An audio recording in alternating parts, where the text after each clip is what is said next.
నమస్కారం. మాఘపురాణం 12 రోజు పారాయణలోకి వచ్చాం. ఈ రోజున మాఘశుద్ధ ద్వాదశి.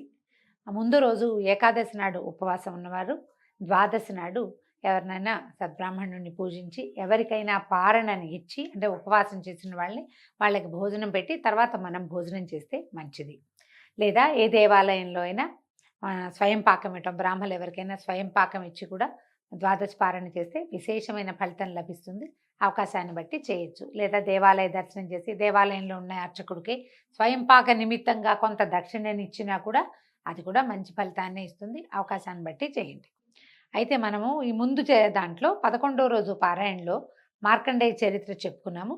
ఇప్పుడు వశిష్ఠ మహర్షి నుంచి అనేకానేక పుణ్యపురుషుల చరిత్రలను, మాఘమాస స్నాన మాహాత్మ్యాన్ని విన్న దిలీప మహారాజు, మహర్షి మీ దయ వలన తెలియని విషయాలు ఎన్నో తెలుసుకుని కృతార్థుండయ్యాను. మాఘమాసంలో ఏ ఏ పుణ్యతీర్థాల్లో స్నానం చేస్తే ఎంత పుణ్యం లభిస్తుందో తెలియజేయమని ప్రార్థించారు. మాఘ స్నానం విశేషమైనది. దానివల్ల జరిగిన కొన్ని కథలు చెప్తూ ఎక్కడెక్కడ స్నానం చేస్తే ఏ ఫలితం వస్తుందో ప్రత్యేకంగా చెప్తున్నారు. ఓ దిలీప మహారాజా, మాఘమాసంలో నదీ స్నానం చేయటం మిక్కిలి పుణ్యదాయకం. మాఘమాసంలో ఏ నది నీరైనా కూడా గంగాజలం అంతటి పవిత్రతని కలిగి ఉంటుంది. సర్వ పాపాలు నశిస్తాయి. గంగా నది స్నానం చేస్తే ఎనలేని పుణ్యం కూడా కలుగుతుంది. ఇక గంగానది యొక్క విశిష్టతను గురించి తెలియని వాళ్ళు ఉండరు. గంగానది స్నానము ఆరోగ్యప్రదమైనది, మిక్కిలి పుణ్యదాయకమైనది, పాపములని హరింపజేస్తుంది. అత్యంత ప్రవాహ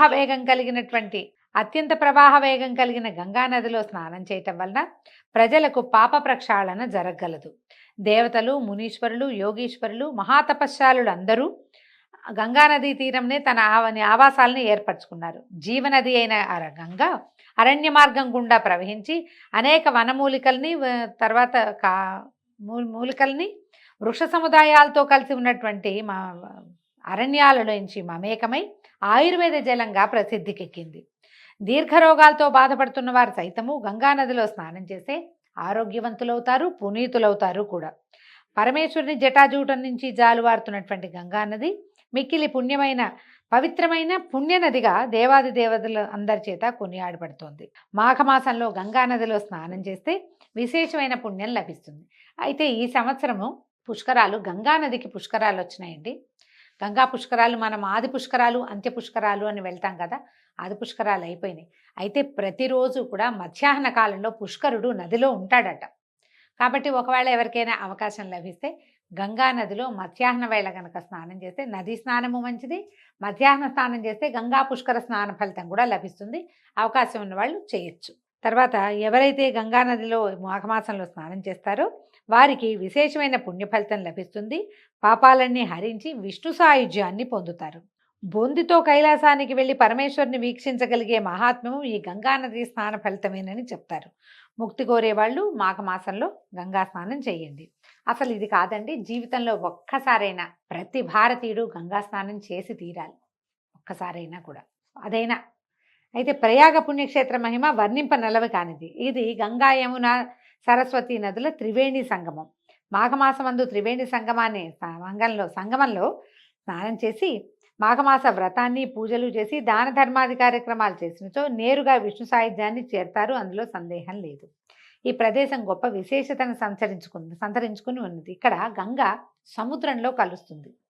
ఈ 7 జన్మాల పాపాలు కూడా పోతాయట. వేణిదానం అని ప్రత్యేకంగా చేస్తారటండి. ఈ త్రివేణి సంగమంలో వేణిదానం జుట్టు ఇస్తారనమాట. అక్కడైతే చాలా విశేషం అని చెప్తారు. ఒకవేళ అవకాశం ఉంటే అది కూడా చేసుకోవచ్చు. పైగా ఏంటంటే చుట్టుపక్కలన్నీ చాలా పవిత్రమైనటువంటి క్షేత్రాలు అవి ఉన్నాయి.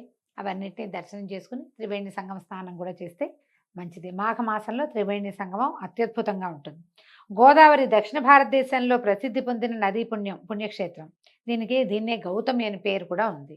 ఇది పడమట కనుమలకు దగ్గరలోనూ నాసికా త్రయంబకం అనే పుణ్యక్షేత్రం అందు పుడుతున్నది.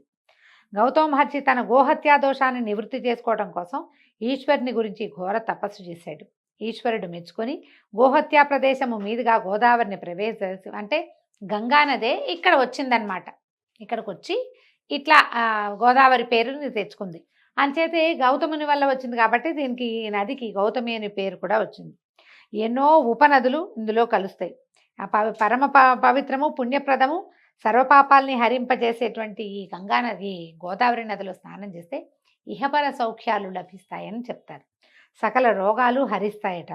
ప్రతి సంవత్సరము వచ్చేటువంటి వరద గోదావరిలోనూ మాఘమాసంలోనూ ఈ నదిలో స్నానం చేస్తే ఆరోగ్య ఐశ్వర్యాలు వస్తాయి. వరద వచ్చినప్పుడు స్నానం చేయాలటండి, అప్పుడు ప్రమాదం కదా, కానీ చెప్తున్నారు.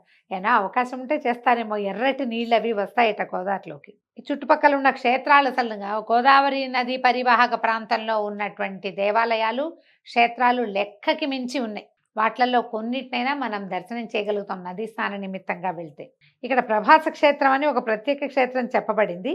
దీంట్లో కనుక స్నానం చేస్తే బ్రహ్మహత్యాపాతకాలు కూడా పోతాయని ప్రతీతి. దీనికి నిదర్శనంగా ఒక వృత్తాంతాన్ని చెప్తున్నారు. ఆదిదేవుడైన శంకరునికి మరియు విష్ణువు యొక్క నాభికమలమునందు ఉద్భవించిన సృష్టికర్త అయిన బ్రహ్మకును 5 తలలుండేవి. శంకరుడికి 5 తలలున్నాయట, బ్రహ్మకి 5 తలలున్నాయి. అంచేత వారిద్దరిని పంచముఖేశ్వరులని, పంచముఖ బ్రహ్మయని పేరుతో పిలిచేవాళ్ళు. అయితే ఒకనాడు ఈశ్వరునికి బ్రహ్మకి వాగ్వాదం జరిగిందట. నాకు 5 తలలున్నాయి కాబట్టి నేను గొప్పవాణ్ణి, నాకు 5 ఉన్నాయి కాబట్టి నేనే గొప్పవాణ్ణి అని ఇలా వాదించుకున్నారు. చిలికి చిలికి గాలివానయ్యి చివరికి ఘోర యుద్ధానికి పాల్పడ్డారు. అయితే కొన్ని కథల్లో చెప్తారు, శంకరుడు కోపం ఉంచుకోలేక తన గోటితోటి 5వ తలని గిల్లేశాడని, మన కథలో మాత్రం త్రిశూలంతో 5వ తలని తీసేశాడని చెప్పబడుతోంది. ఎప్పుడైతే ఆ తల అని తీయబడిందో 5వ తల ఉత్తరించబడేసరికి మన బ్రహ్మగారు చతుర్ముఖ బ్రహ్మ అయ్యాడు. శివునికి మాత్రం బ్రహ్మహత్యాపాతకం చుట్టుకుంది. ఇదే చెప్పుకుంటాం మనం, పరమేశ్వరుడి బ్రహ్మహత్యాపాతకం ఎట్లా పోయింది అనే కథకి బ్రహ్మదేవుడి తలనే ఆయన గిల్లేశాడని, గోరుతో తీసేశాడని ఒక చోట, త్రిశూలంతో సంహరించాడు, ఆయన తీసేశాడు, సంహారం చేశాడు అని ఇంకొక చోట చెప్తారు. ఈ బ్రహ్మహత్యా దోషాన్ని అంటించుకున్నటువంటి పరమేశ్వరుడు ఈ దోషం ఎట్లా నివారణ అవుతుందో, ఎలా పోతుందో అని ఆలోచిస్తూ బ్రహ్మతలని చేత పట్టుకుని ముల్లోకాలు తిరిగాడట. ఈ తల తిరుగుతూ ఉంటే శివుని చేతిలో ఉన్నటువంటి తల ఎండి కపాలంగా మారిపోయింది. శివుణ్ణి ఎవరూ ఆదరించలేదట. ఆ కపాలంతో భిక్షను స్వీకరిస్తూ భూలోకానికి చేరుకున్నాడు. ఈ పరమేశ్వరుడు అత్యంత తేజోమయ సౌందర్యవంతుడు, మిక్కిలి అందగాడు. ఆయన ముగ్ధమోహన స్వరూపాన్ని చూసి చెలించని స్త్రీలు ఉండడం అంటంలో అతిశయోక్తే లేదు.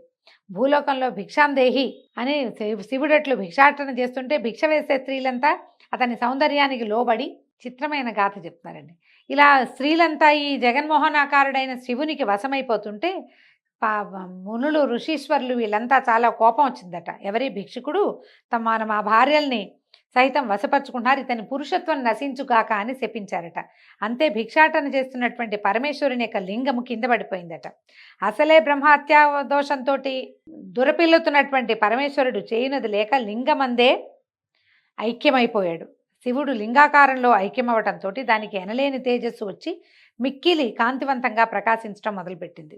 అమిత తేజోవంతంగా ప్రకాశిస్తున్నటువంటి ఆ లింగాన్ని, దాని భయంకర తేజస్సుని చూడలేక బ్రహ్మ విష్ణువులు ఏతించి పరమేశ్వరుని ఓదార్చి ప్రయాగ క్షేత్రానికి తీసుకొచ్చి స్నానదాన ధర్మాది కృత్యములను గావించి అతని బ్రహ్మహత్యాపాతకాన్ని పోగొట్టి భూలోకమునందరి భక్తులందరూ లింగాకారం నందు ఐక్యమైన పరమేశ్వరునే పూజించి కైవల్య ప్రాప్తిని పొందవలనని శాసించారు. విచిత్రమైన గాథ చెప్తున్నారు కదా. ఇలాంటి గాథలు కూడా ఉంటాయండి, కొన్ని పురాణాల్లో ప్రత్యేకంగా కనిపిస్తాయి.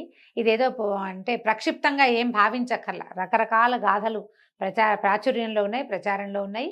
అందులో ఇదొక గాథ అన్నమాట. పరమేశ్వరుని శక్తి అంతా లింగం నందు ఉండటం వల్లే మనం లింగ పూజే చేస్తాం. దీనికి మనం అమెండ్మెంట్గా ఏం చెప్పుకుంటాము, భృగు మహర్షి శాపం ఉంది, కేవలం లింగానికే నీకు పూజ జరుగుతుందని పరమేశ్వరుని శపించిన గాథ ఒకటి చెప్పుకుంటాం. అప్పటి నుంచే లింగ పూజ జరుగుతోంది అని. దానికి ముందు కూడా ఇలాంటిది ఒకటి జరిగిందని ఒక ఇది చెప్తున్నారనమాట. శివుడంతటి వాడే తన బ్రహ్మహత్యాపాతకాన్ని బాపుకొనుటకు ప్రయాగ క్షేత్రమందు స్నానమాడి పూజా పునస్కారాలు దాన ధర్మాది కృత్యములు నిర్వహించాడు కాబట్టి ప్రయాగ అత్యంత పుణ్యప్రదమైనది. ఇక్కడ త్రివేణి సంగమం అందు స్నానం చేస్తే సర్వపాపములు హరించుకుపోవునంటానికి పై వృత్తాంతమే నిదర్శనము. ఈ ప్రయాగ క్షేత్రంలో స్నానం చేస్తే అత్యద్భుతమైన ఫలితాన్ని ఇస్తుందని చెప్పడం కోసమే ఈ పరమేశ్వరిని ఈ లింగధారణ గాథని గురించి చెప్తున్నారండి. దీంతో 12వ రోజు పారాయణ పూర్తయింది. రేపు ఉదయం మళ్ళీ 13వ రోజు పారాయణలో కలుసుకుందాం. నమస్కారం.